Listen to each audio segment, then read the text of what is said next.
प्रधानमंत्री सौभाग्य योजना एणिकी मागणारे मिलिबो बिजुली कनेक्शन करंतु आवेदन।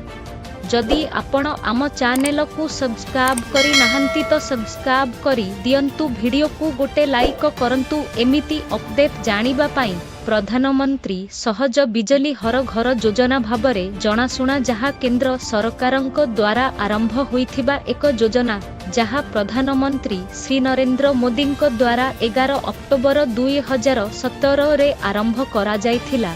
एही योजना अधीन रे सरकार एपरी समस्त घर को विद्युत सुविधा जोगाई देबाकू लक्ष्य रखिछंती, जहा कि दारिद्र्य हेतु विद्युतरू वंचित होईछि। तेबे एहीपरी समस्त योग्य परिवारंकु केंद्र सरकार एही योजना माध्यमरे विद्युत जोगाई दैछंती।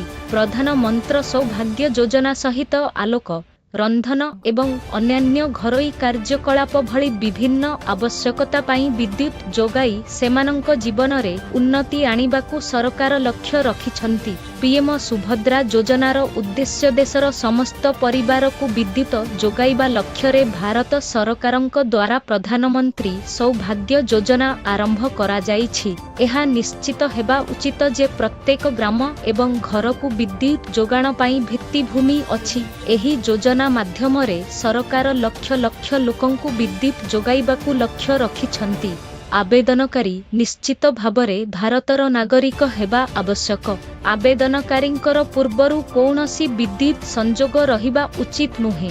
आवेदनकारी परिवार गरीब हेबा जरूरी। आवेदन करुथिबा व्यक्तिंक घरे कौनसी सरकारी कर्मचारी नथिबा दरकार। Aadhaar card, BPL ration card, bank passbook, परिचय पत्र, पासपोर्ट आकार फोटो, बासिंदा प्रमाणपत्र, मोबाइल नंबर एवं अन्यान्य आवश्यकीय डॉक्यूमेंट